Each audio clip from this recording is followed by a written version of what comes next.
My sister tries to help my unfaithful wife in forcing me to pay child support for the baby that's not mine. I, 33M, recently discovered that my 6-month-old baby isn't actually mine. This whole situation has been a nightmare, and now my sister is getting involved too. I'll try to explain everything that happened in detail. I met my wife Sadie, 31F, about 5 years ago at a mutual friend's birthday party. We hit it off right away and started dating soon after. Things moved pretty quickly between us. Within a year, we had moved in together and were talking about marriage. Sadie was funny, smart, and we had great chemistry. I really thought I had found the one. Our early relationship was filled with fun dates, deep conversations, and a growing sense of partnership. We shared similar values and goals, which made it easy to see a future together. We both wanted children eventually and talked about how we'd raise them. Looking back, it all seems so foolish now. We got married 3 years ago in a small ceremony with close family and friends. The first couple years of marriage were good overall. We both had busy careers but made time for each other. We traveled to new places, tried out all the trendy restaurants in our city, and spent time with our friends. It was the normal, happy couple stuff you'd expect. About a year and a half ago, we decided we were ready to start a family. We had settled into our careers, bought a house, and felt financially stable enough for kids. Sadie got pregnant pretty quickly, which we were thrilled about. I was over the moon, excited to become a dad. I went all in on the expectant father role. I attended every doctor's appointment, read all the parenting books, and helped decorate the nursery. I even took a few weeks off work when Sadie had terrible morning sickness early on. I wanted to be there for every moment of the pregnancy. Our son was born 6 months ago, and at the time, I thought it was the happiest day of my life.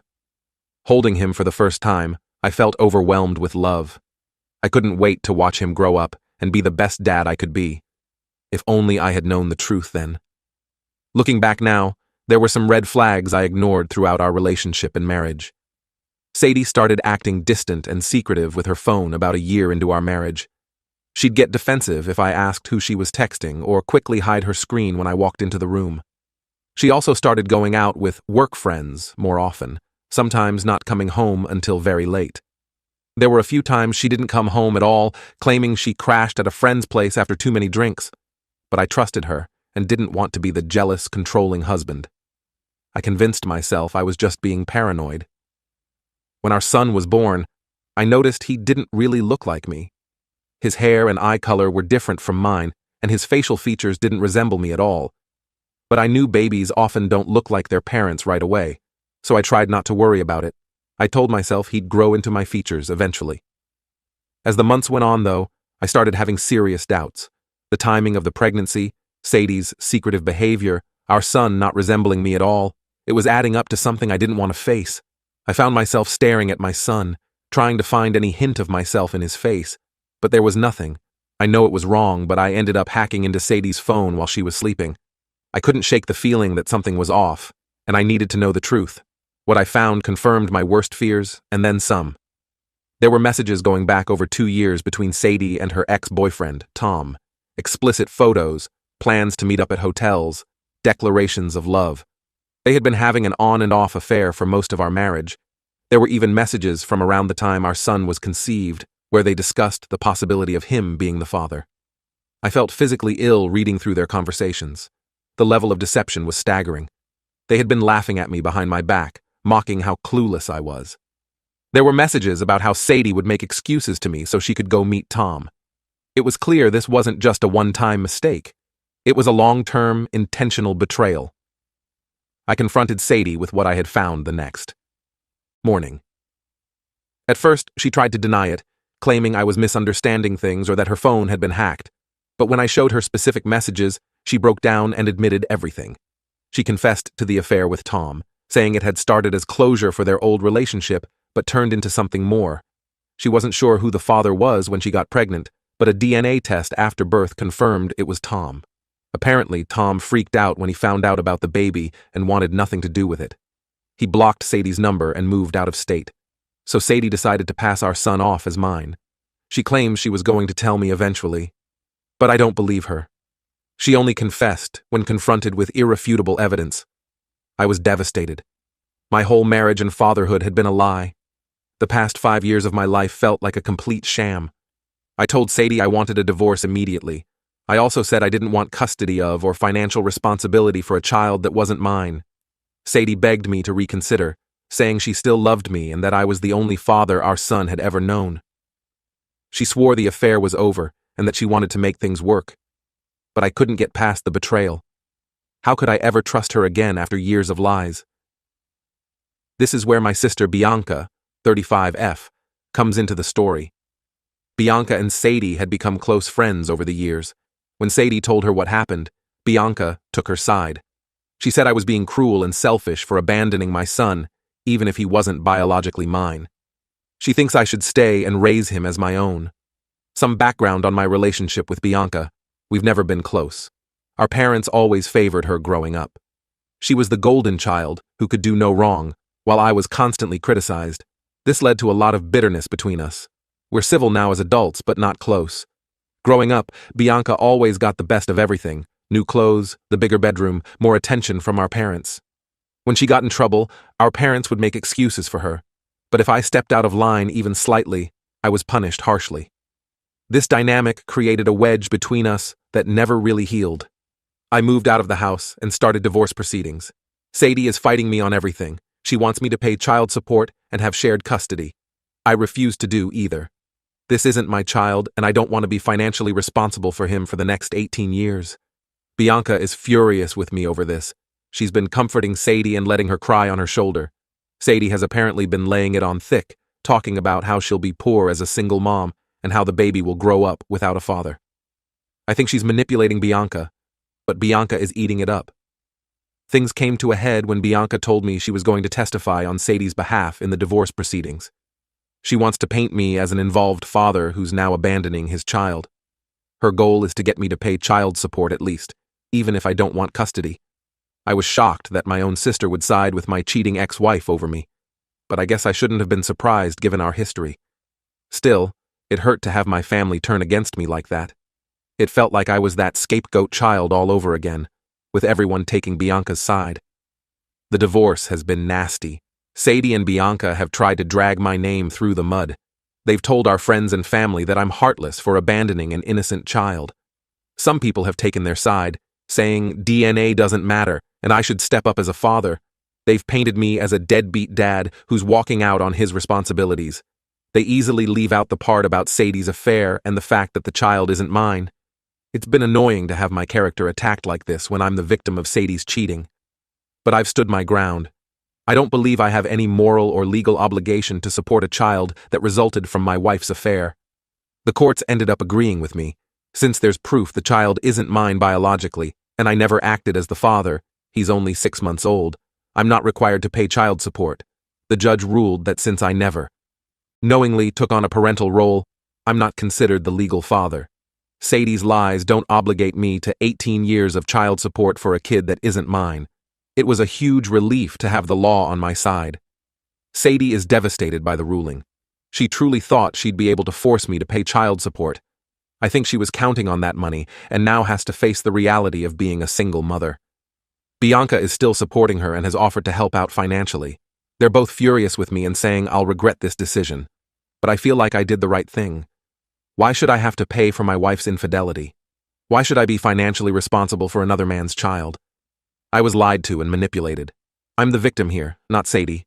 I do feel bad for the baby. He's innocent in all this and didn't ask to be born into such a messed up situation.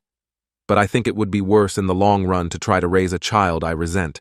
Better to make a clean break now before he's old enough to remember me. Sadie can go after Tom for child support if she wants. Some of my friends think I did the right thing. They say Sadie made her bed and now has to lie in it. Others say I'm the asshole for not stepping up as a father, regardless of DNA. They think I should put the child's needs first and be the bigger person. Bianca is still not speaking to me and says she wants nothing to do with me going forward. She thinks I'm selfish and immature for not manning up and raising this child. But I think she's naive and doesn't understand how painful this betrayal has been. The whole situation has torn my life apart. I've lost my wife, my home, the child I thought was mine, and now my sister. Some days I feel relieved to be free of Sadie's lies. Other days I miss the life I thought I had. I go back and forth between anger and sadness. I'm trying to rebuild my life now. I've started therapy to deal with the trauma of this betrayal. I'm focusing on my career and spending time with the friends who have stood by me. But it's hard not to feel bitter about everything I've lost. So Reddit, should I have stayed and raised a child that wasn't mine? Or was I right to leave and refuse financial support? This whole situation has been a nightmare, and I'm second-guessing everything. I could use some outside perspectives on whether I made the right choice. Update. It's been 6 months since my divorce was finalized. A lot has happened in that time, and I wanted to give an update on the situation. First, some background on what's been going on with me. After the divorce, I focused on healing and rebuilding my life. I continued with therapy, which has been really helpful in processing everything. I threw myself into work and picked up some new hobbies to keep busy. Slowly but surely, I started to feel like myself again. I haven't had any contact with Sadie since the divorce was finalized. As far as I know, she's still struggling as a single mom. I heard through mutual friends that she tried to track down her ex, Tom, for child support, but hasn't had any luck. Part of me feels bad for the situation she's in, but I remind myself that it's entirely of her own making. Bianca and I remained estranged after everything that happened. She was furious that I wouldn't help Sadie financially and cut off all contact with me. Our parents tried to mediate at first, but eventually gave up when it was clear neither of us was willing to budge on our stance. Now here's where things get interesting. About a week ago, I got a call from my mother. She sounded stressed and said she had something important to tell me. Apparently, Bianca is now going through a very similar situation to what happened with me and Sadie. According to my mother, Bianca had been having an affair with a coworker for the past year. She ended up getting pregnant, but tried to pass the baby off as her husband's. Her husband, Jack, recently found out about the affair and that the baby isn't his. He's devastated and wants a divorce. The irony of the situation wasn't lost on me. After everything Bianca said to me about stepping up and being a father regardless of biology, she's now in the exact same position Sadie was in. It's like karma came back around. My mother called because she wanted to warn me that Jack might reach out. She said that if he did, I should scold him and tell him to stay with Bianca for the sake of the baby. She thinks Jack should forgive Bianca and raise the child as his own, just like she thought I should have done with Sadie's baby. I was shocked by my mother's request. It seemed incredibly deceiving to me. When I was going through my divorce, my family criticized me for not staying. Now they want me to tell Jack to do what I refused to do? It didn't sit right with me at all. Sure enough, Jack called me the next day. He was clearly distraught and said he didn't know who else to turn to. He explained the situation from his perspective. Bianca had been distant and secretive for months. He found suspicious text messages on her phone and confronted her. She eventually admitted to the affair and that the baby wasn't his. Jack said he felt betrayed and couldn't imagine staying in the marriage. He didn't think he could ever trust Bianca again after such a huge deception. But he was getting pressure from Bianca and both of their families to work things out for the baby's sake. Then Jack asked if I would be willing to testify on his behalf if the divorce went to court. He wanted me to share my experience and explain why I chose not to stay and raise Sadie's baby. He thought it might help the judge understand his perspective. I had a big decision to make. On one hand, my mother had explicitly asked me not to help Jack. Getting involved would likely damage my already strained relationship with my family even further. But on the other hand, I knew exactly what Jack was going through. I remembered how alone and judged I felt during my own divorce. In the end, I decided to help Jack. I agreed to testify if needed and offered to be a source of support as he went through the divorce process. I couldn't in good conscience tell him to stay in a marriage built on lies, knowing how painful that would be. I told Jack about my own experience, the betrayal, the pressure to stay, the difficult decision to leave. I explained how even though it was hard, I ultimately felt I made the right choice for myself. I didn't tell him what to do, but I wanted him to know he wasn't alone in feeling the way he did. As I expected, my family was furious when they found out I was helping Jack. Bianca called me in tears, saying I was ruining her life. My parents said I was being selfish and cruel.